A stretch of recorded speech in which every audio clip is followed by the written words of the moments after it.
Siap. Berdoa.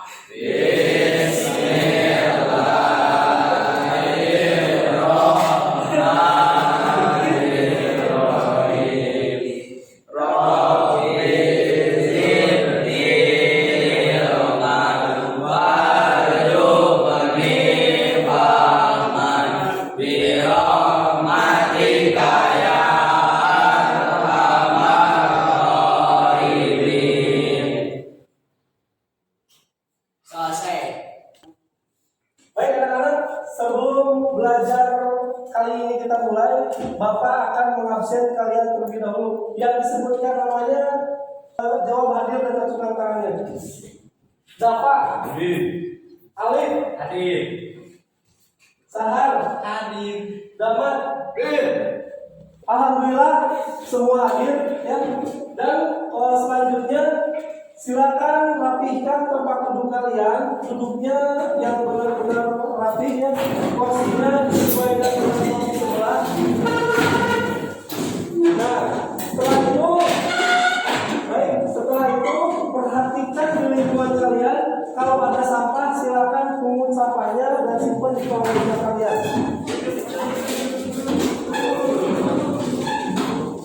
Baik anak-anak, sebelum kita mulai pembelajaran ini, Bapak akan menyampaikan materi sekarang yang akan kita sampaikan, yaitu tentang kurban, ya, tentang penyembelihan kurban.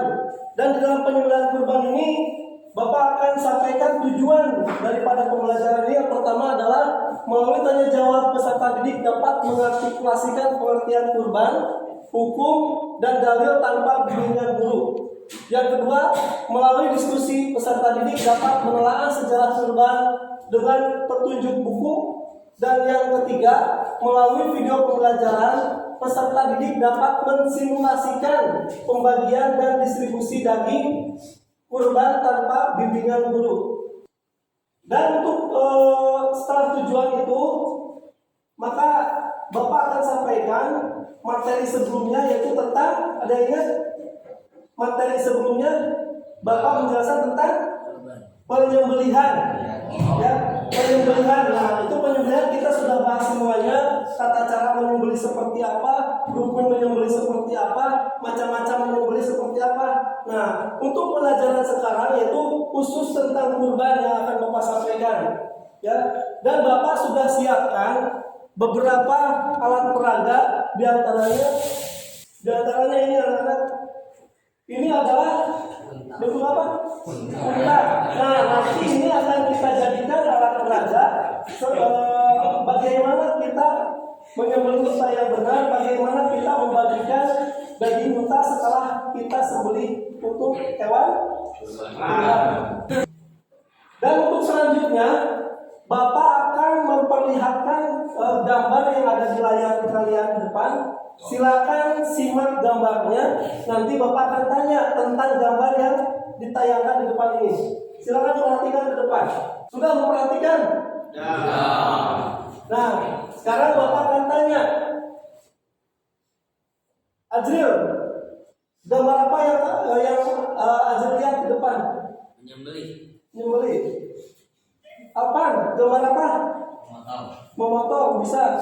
Ada yang lebih tepat jawabannya? Siapa? Coba Gias.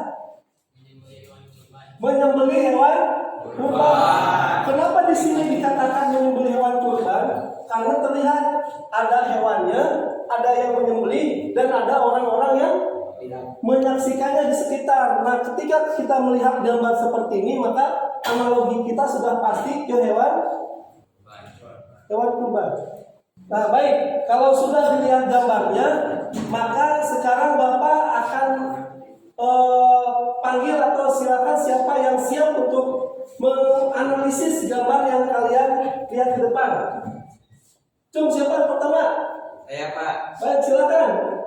Merobohkan hewan dengan kepala menghadap kiblat. Baik, benar. Yang pertama di dalam penyembelihan itu merobohkan kepala hewan dan dihadapkan ke arah kiblat. Yang kedua siapa? Saya, Pak. Silakan.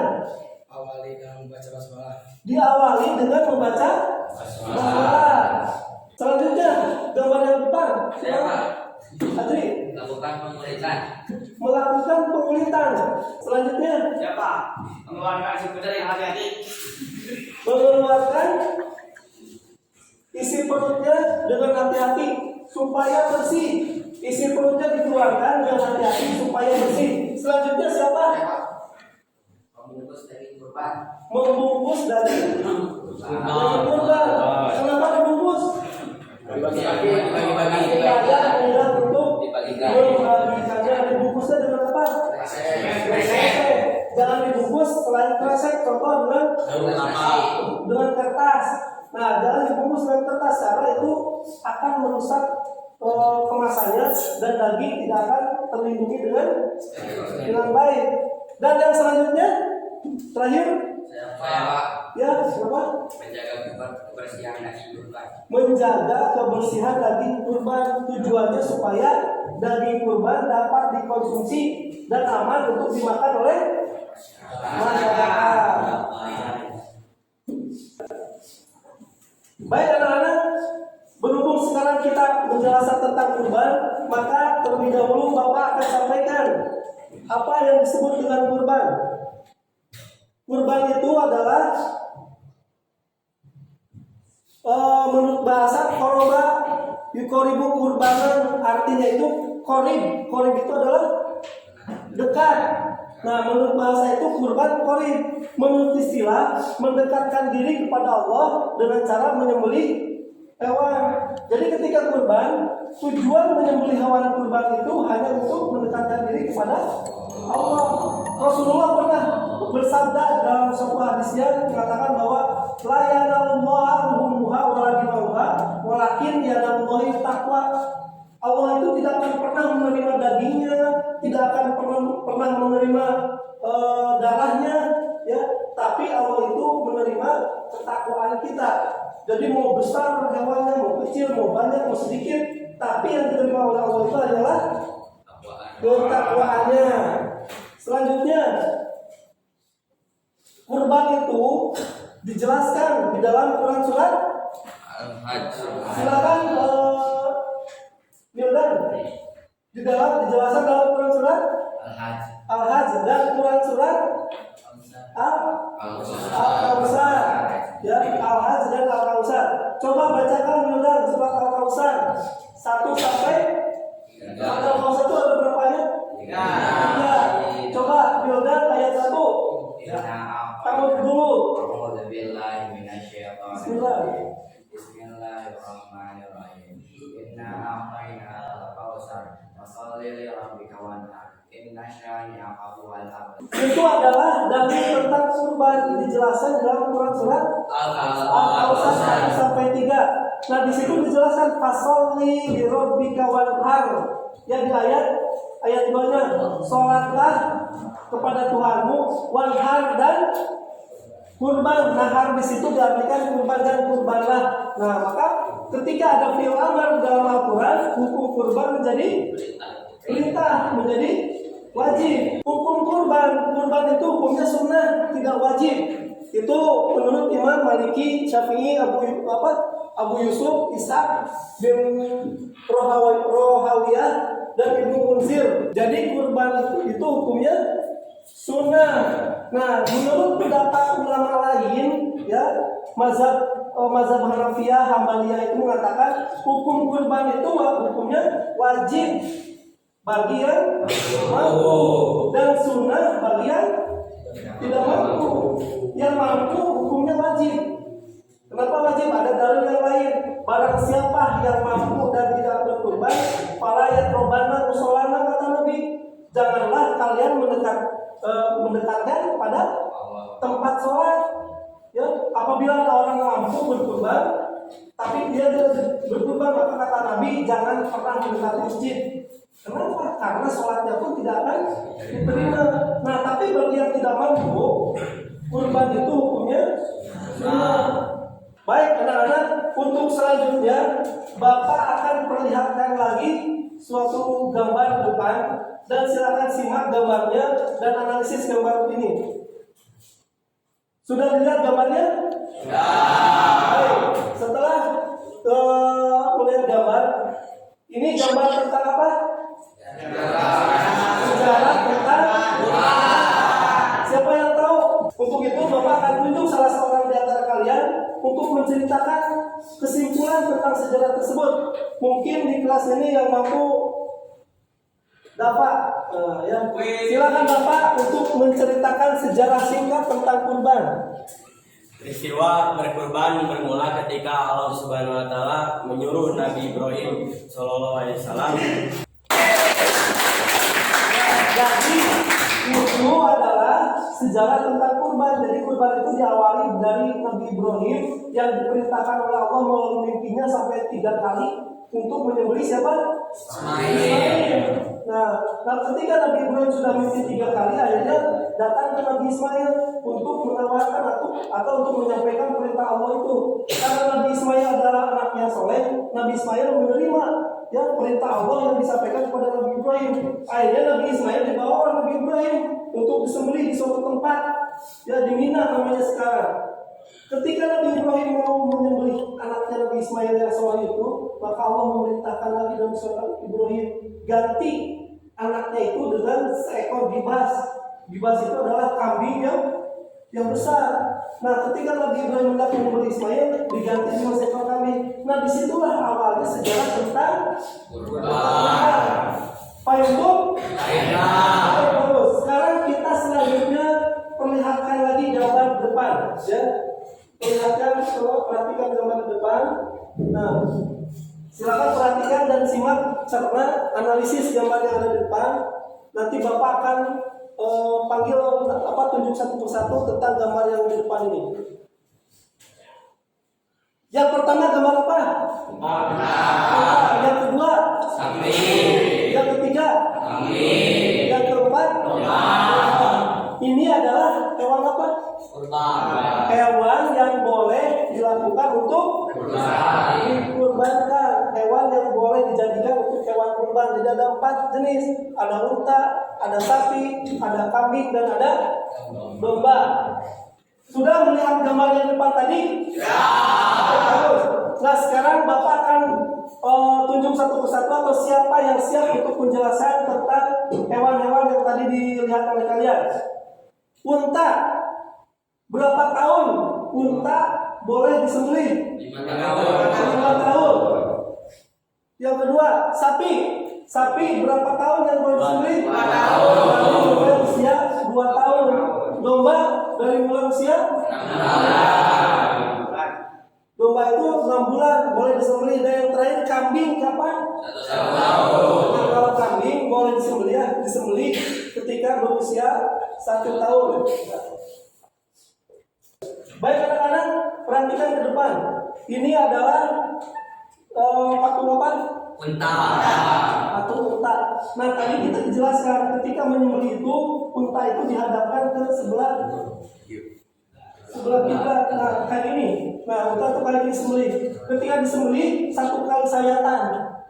Nah, setelah disembelih maka unta ini dikuliti, dibuang dalamnya, dibersihkan dagingnya, dipisahkan antara daging dengan tulang, lalu dikemas.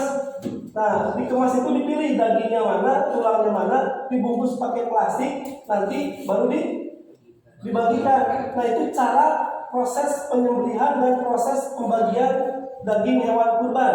Sekarang kalian perhatikan video di depan, semua perhatikan. Setelah memperhatikan video yang nanti Bapak tayangkan, kalian buat 2 kelompok untuk membahas tentang video yang kalian saksikan di depan. Siap? Siap. Baik, perhatikan video ini. Daging kurban semoga bermanfaat. Mari kita menghitungnya. Dari seekor sapi dengan berat sekitar 350 kg akan didapatkan 175 kg karkas. Dengan asumsi karkas didapat dari 50% dari berat. Baik anak-anak, itu video pertama. Nah, sekarang saksikan video yang kedua. Ya, nanti setelah melihat video yang kedua, kalian buat 2 kelompok untuk membahas tentang video yang tadi kalian tonton. Perhatikan videonya.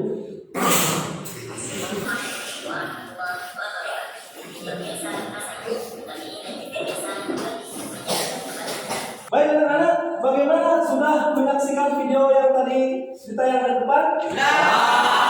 Paham tak dengan video? Setelah paham tentang video tersebut, tersebut, Bapak akan membuat atau silakan kalian buat 2 kelompok ya untuk mempresentasikan video yang tadi kalian saksikan dan dibahas terlebih dahulu. Silakan buat 2 kelompok, kelompok yang satu di kanan, kelompok 2 di kiri. Silakan bentuk kelompok.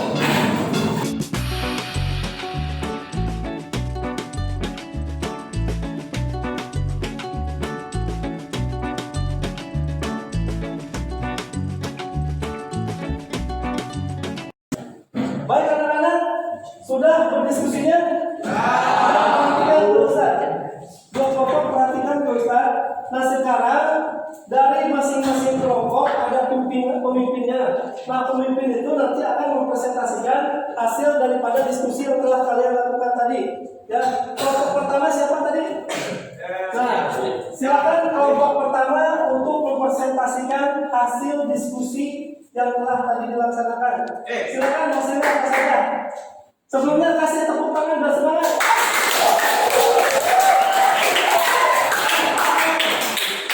Kesimpulan dari kelompok 1 memanfaatkan daging kurban. Daging kurban sebaiknya dibagikan kepada fakir miskin berupa daging mentah segar dengan ketentuan sebagai berikut: 1/3 untuk yang berkurban dan keluarganya, 1/3 untuk fakir miskin. Baik, tepuk tangan untuk kelompok. Sekarang silakan duduk ke tempat masing-masing. Baik anak-anak, mungkin di antara kalian ada yang bisa mempraktekkan cara membagikan hewan kurban. Ya, jadi hewan kurban itu tidak hanya disembelih tapi harus dibagikan.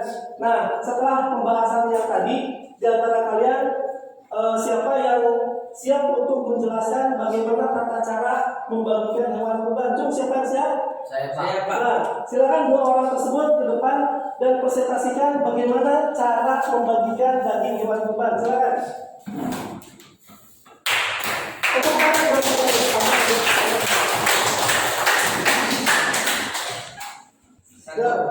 Ini adalah hewan kurban. Untuk memprosesnya maka harus disembelih terlebih dahulu. 2. Setelah disembelih maka bersihkan hewan tersebut. 3. Pisahkan antara daging dengan tulang. 4. Daging dibagi menjadi 3 bagian. Yang pertama, 1/3 untuk dikonsumsi. Yang kedua, 1/3 untuk dibagikan pada fakir miskin, dan 1/3 untuk kaum muslimin. Mungkin materi kurban sudah cukup ya sampai sini. Kalian juga sudah paham tentang kurban, paham tidak? Tentang kurban. Nah untuk selanjutnya maka Bapak akan tunjuk salah seorang di antara kalian untuk menyimpulkan materi yang telah kita laksanakan hari ini. Mungkin Saudara Azam, ya Saudara Azam akan menyimpulkan materi tentang kurban. Silakan. 1. Berkurban karena berlanggar. Keluarga si kurban tidak boleh makan dagingnya sedikit pun. Tapi kalau kurban bukan karena berlanggar, keluarga si kurban boleh makan 1/3 daging kurbannya. Baik, terima kasih. Tepuk tangan buat Bapak. Nah, itu adalah materi tentang kurban. Jadi daging kurban itu harus dibagi 3. Dan untuk materi selanjutnya adalah menjelaskan tentang akikah. Dan setelah itu maka Bapak akan memberikan tugas buat kalian berbentuk KKPD. Ya, nanti ada tugas, silakan kerjakan tugasnya. Ya, setelah kalian kerjakan tugasnya masing-masing, lalu kumpulkan ke Bapak dan akan Bapak nilai sekarang juga. Baik, untuk yang terakhir kali, Bapak telah menyiapkan soal buat kalian yang berbentuk LKPD.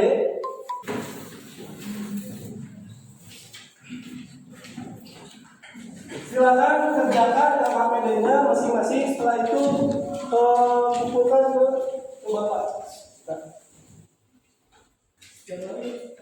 Sudah dikerjakan? Sudah. Silakan kumpulkan semuanya. Alhamdulillah pembelajaran dari pertama sampai terakhir tentang kurban sudah kita selesaikan. Maka kegiatan ini akan ditutup dan silakan ketua kelas untuk memimpin doa untuk menutup kegiatan ini. Silakan. Siap. Berdoa. Subhan